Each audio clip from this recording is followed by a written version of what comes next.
Et salut tout le monde, c'est Bobby. Aujourd'hui on se retrouve pour une nouvelle vidéo. Alors aujourd'hui je vais vous raconter un peu ce que j'ai fait pendant les derniers mois, derniers mois de minage justement, donc voir un peu quelle crypto-monnaie j'ai miné, voir comment je m'en suis sorti un peu tout simplement durant ces derniers mois qui n'ont pas été, qui ont peut-être pas vraiment été glorieux pour les cryptos on va dire. Donc voilà un peu pour ça.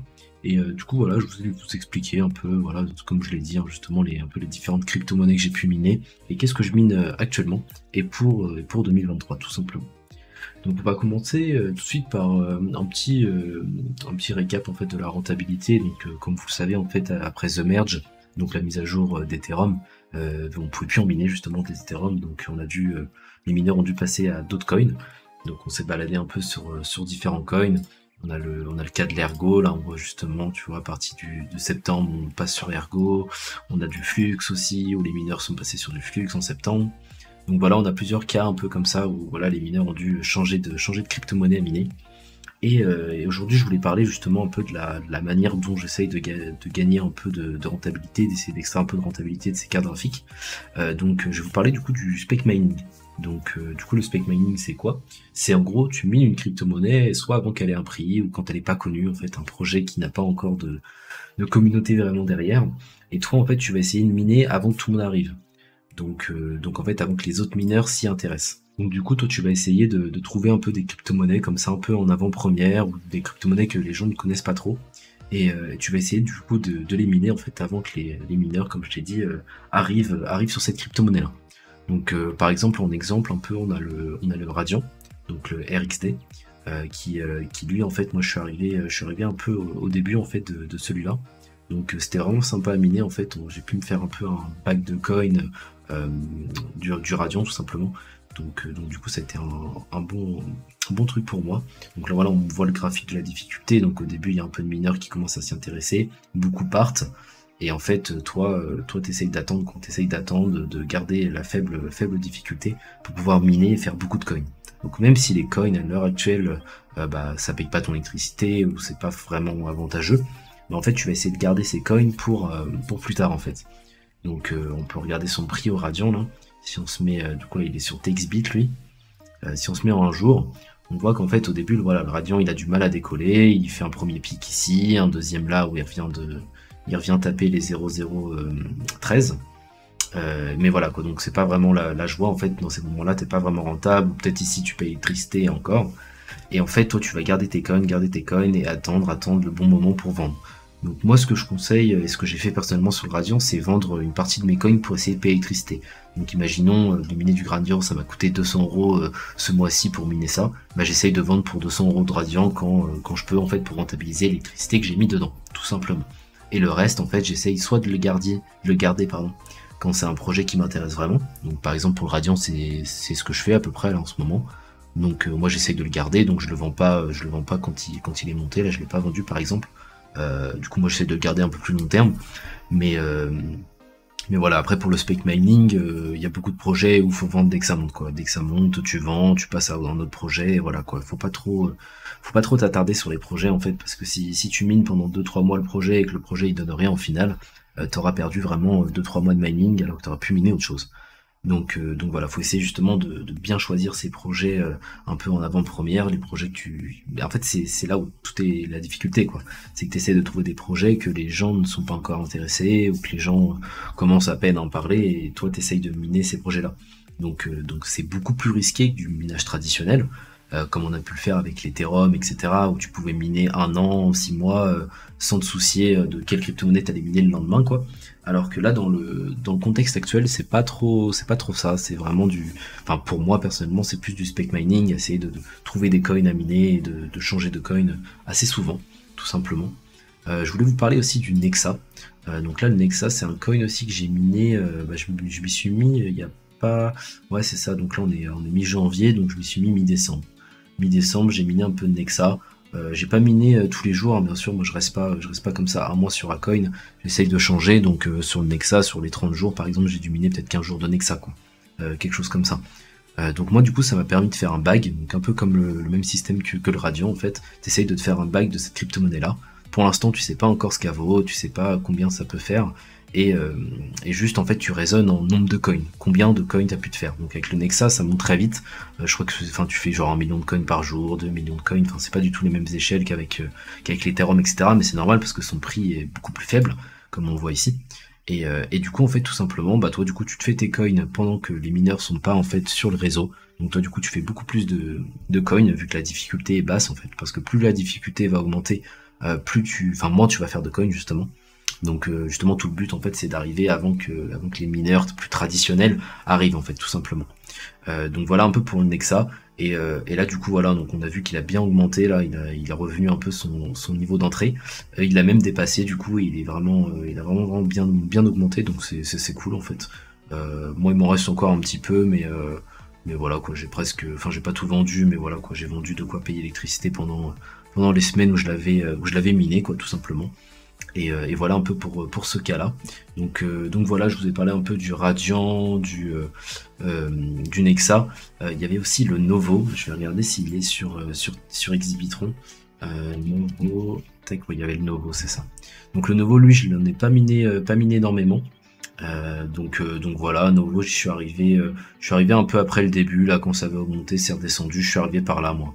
Donc c'était ça, mi-décembre, à peu près pareil, en même temps à peu près que le Nexa. J'ai découvert à peu près les deux près ce timing là, il me semble.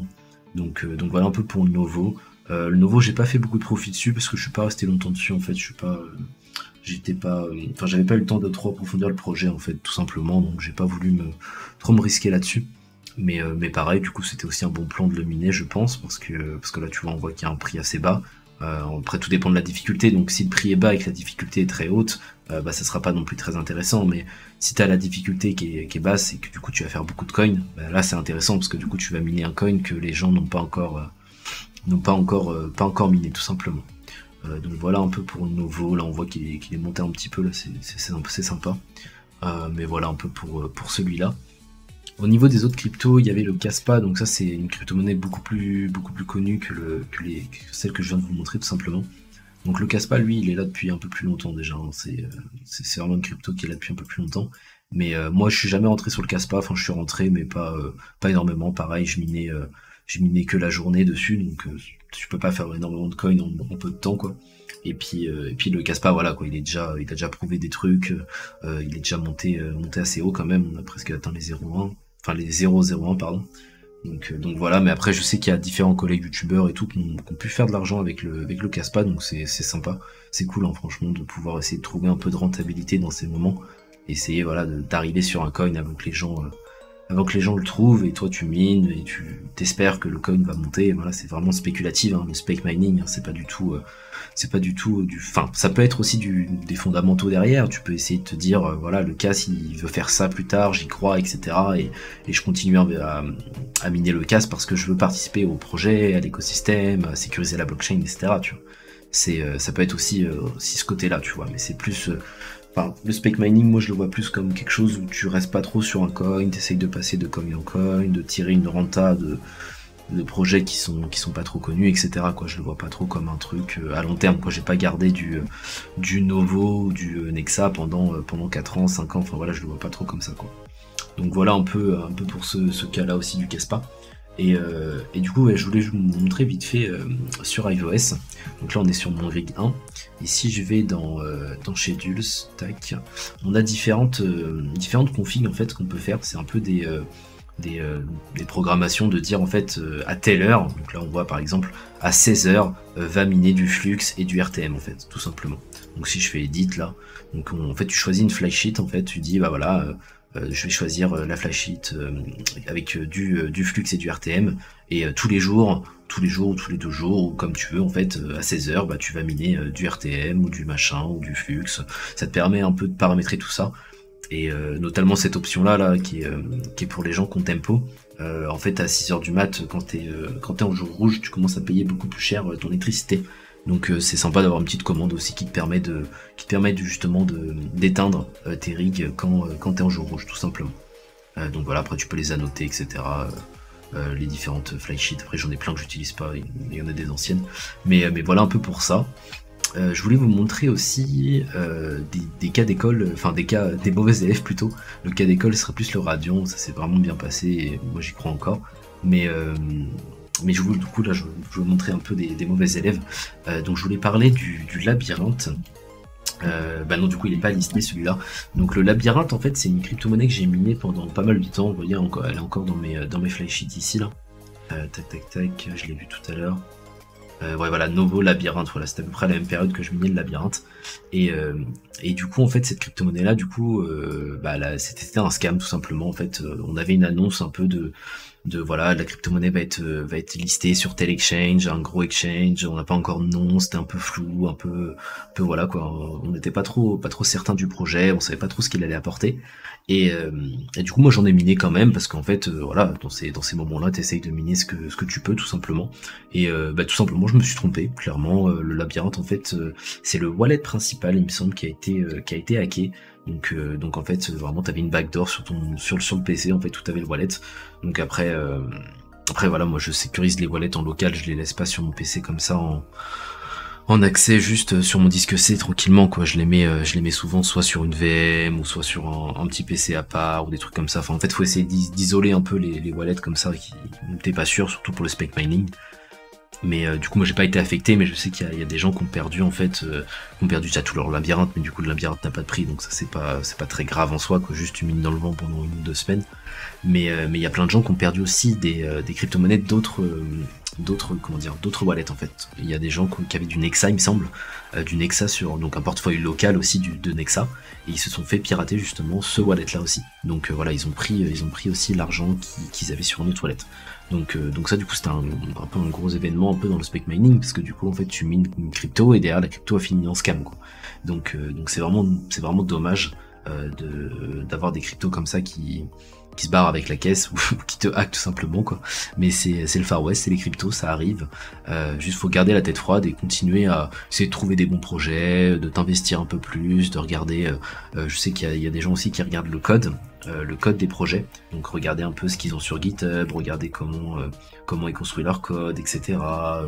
Voir ce qu'ils ont changé avec une autre crypto, leurs différences, leur volonté de faire plus tard. Enfin voilà, faut essayer d'approfondir un peu plus quoi. Si tu veux dénicher un peu des projets qui seraient peut-être plus intéressants quoi. Donc voilà un peu pour ça. Moi je sais du coup que je suis je voulais vous rappeler que j'étais en offre tempo d'EDF du coup, donc avec des jours rouges, des jours bleus et des jours blancs.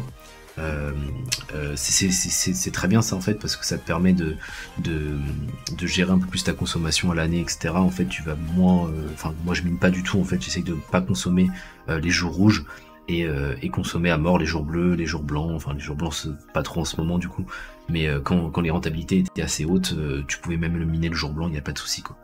Mais voilà un peu pour ça, juste essayer de vous renseigner. Je crois que j'avais fait une vidéo là-dessus aussi sur l'offre tempo, donc n'hésitez pas à aller regarder si ça vous intéresse. Et du coup pour rebondir là-dessus, il y a des heures pleines et des heures creuses. Donc de 6h à 22h t'es en heure pleine, et de 22h à 6h t'es en heure creuse. Donc moi du coup ce que j'ai essayé de faire, le rig 1 c'est pas trop un bon cas je crois, mais sur le rig 3, on a ici en fait du minage en fait qui se déclenche à partir, donc voilà, bah non là forcément j'ai mis les mauvaises flysheets, mais par exemple à 6h50 ou à 6h en fait, on va miner du RTM. Donc on va miner une crypto-monnaie qui va rien consommer, du Novo ou du Radiant. En fait on va miner une crypto qui va moins consommer niveau de watts, donc on va payer moins cher d'électricité. Et par contre à 22h, bah on met une crypto qui mine plus, donc qui va consommer plus. Donc par exemple du flux. Là je sais qu'il y a le Ergo plus Radiant qui est sorti, donc ça consomme pas mal aussi, donc ça peut être une bonne crypto à miner la nuit. Donc moi j'essaie vraiment de raisonner comme ça, de faire marcher mes rigs de 6h à 22h sur une crypto qui consomme pas trop, et de 22h à 6h le lendemain sur une crypto qui consomme plus, tout simplement. Donc moi un peu en projet un peu que j'affectionne particulièrement, c'est le flux du coup. Donc le flux, on peut regarder sa difficulté vite fait. C'est vraiment un projet où en fait les mineurs sont allés dessus et ils sont quand même restés en fait. Donc il y a beaucoup qui sont partis quand même, mais on a une difficulté qui est restée assez haute. Donc ça en fait ça veut peut-être dire que les mineurs ils y croient en fait, ils croient en projet, et du coup ils se disent voilà, même si c'est pas très rentable, je continue à en miner. Donc moi je continue à en miner aussi. Moi c'est un projet qui voilà, je l'ai bien détaillé, je vois ce qu'il veut faire, etc. Ces différentes annonces et tout, je suis pas mal. Donc c'est pas mal aussi de s'investir dans un projet pour se dire voilà, ce projet là j'essaye de le connaître un peu plus, essayer de participer à la communauté, etc., se renseigner, en apprendre davantage sur le projet, etc., pour avoir peut-être un peu plus de confiance, de se dire bon bah voilà, au moins j'aurais un peu détaillé le projet, que de miner 2 mois une crypto que tu connais pas et après te dire bah merde c'était un scam, par exemple. Mais après voilà, c'est de toute façon on peut pas non plus deviner le destin. Ça se trouve je dis ça du flux et dans 2 mois il se fait hacker et puis tout le monde perd ses fonds. Enfin voilà, c'est un peu voilà, c'est les cryptos, hein. Il peut se passer tout et n'importe quoi. Soit le flux il fait x10, soit le flux il divise par 10. Voilà, voilà, il peut tout se passer de toute façon dans les crypto-monnaies, donc aucune chose ici est à prendre comme un conseil en investissement ou n'importe quoi de ce genre, parce que vraiment voilà, personne peut vous conseiller, personne peut vous dire vous allez faire x10 sur ça, vous allez faire x100 là-dessus, c'est pas possible quoi, juste c'est à vous de prendre le risque et voilà, c'est risqué dans les deux sens quoi. Juste pour vous rappeler un peu un peu tout ça quoi. Je voulais vous reparler aussi. Donc voilà une petite crypto-monnaie, enfin c'est plus une crypto-monnaie petite maintenant, mais c'est le RTM. Donc moi j'en mine avec mes processeurs. Et là rarement j'en mine avec mes cartes graphiques aussi. Mais ça dépend en fait, ça dépend un peu les jours en fait. Si par exemple c'est des jours blancs, bah faut vraiment que je consomme pas du tout. Donc le RTM ça consomme pas, donc je mine du RTM tout simplement. Mais par exemple un jour bleu, bah, je vais miner une autre crypto-monnaie, de l'ergo ou quelque chose comme ça quoi. Donc voilà un peu pour ça. Et du coup, RTM, il y a la pool de Jean-Jean Labricole, moi que j'utilise du coup. J'utilise aussi celle de Europe Raptor Zone, c'est avec Inodez en fait, il te permet d'avoir moins 1% de frais je crois. Donc c'est pas mal aussi d'avoir ça, enfin voilà, ça te fait un peu de pool, ça diversifie un petit peu. Après sur tous mes autres rigs, je suis sur la pool de Jean-Jean, mais c'est juste, je voulais faire ça pour avoir moins 1% de frais sur Inodez tout simplement. Donc voilà un peu là-dessus. Qu'est-ce que je voulais montrer un peu d'autre comme crypto-monnaie? On avait aussi le BNB, mais du coup lui je crois aussi qu'il s'est fait retirer du listing. Bon, il était listé lui je crois sur Exhibitron ou TXBit, je sais plus, un des deux. Mais pareil, donc ça c'est une crypto-monnaie que j'ai minée, je crois que c'était avec les processeurs, celle-là.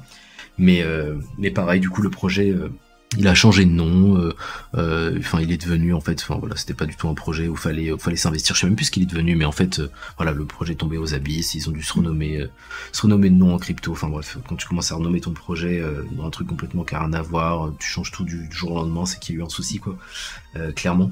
Mais du coup moi là je me suis pas trop attardé dessus, c'était juste une crypto-monnaie un peu voilà comme mauvais exemple aussi, pour pas vous montrer que bah ouais vas-y c'est super bien le spec mining, tu vas faire x10 sur tout ce que tu mines. Bah non, il y a des risques aussi, tu peux tomber sur une crypto-monnaie qui n'est pas forcément une bonne crypto, qui ne va pas durer dans le temps, qui va pas avoir des bons fondamentaux, etc. et qui va pas intéresser tout simplement quoi. Ou sinon qui va te hacker ou qui va juste scam les utilisateurs, ou voilà. Très simplement. Je voulais faire un petit résumé aussi sur le spec mining. Du coup, en fait, c'est vraiment le but, c'est de raisonner en nombre de coins. En fait, t'arrives avant que les mineurs arrivent, avant que les mineurs plus traditionnels arrivent. Il y a des mineurs, ils pensent toujours rentabilité à l'instant T. Aujourd'hui, le 16 janvier, je vais être rentable, je vais avoir 1 centime, 2 centimes, 10 centimes de bénéfices. Donc ça, du coup, à l'heure actuelle, c'est un peu compliqué de les avoir, même impossible pratiquement. Donc moi, du coup, je raisonne pas comme ça. Mais en fait, ces mineurs tradis, ils vont essayer d'arriver sur les cryptos, ils vont changer de crypto-monnaie quand la crypto-monnaie devient rentable. On a eu le Radiant qui est passé rentable, ouais, ça en décembre à peu près là. Et en fait, tous les mineurs viennent en miner en fait, tout simplement.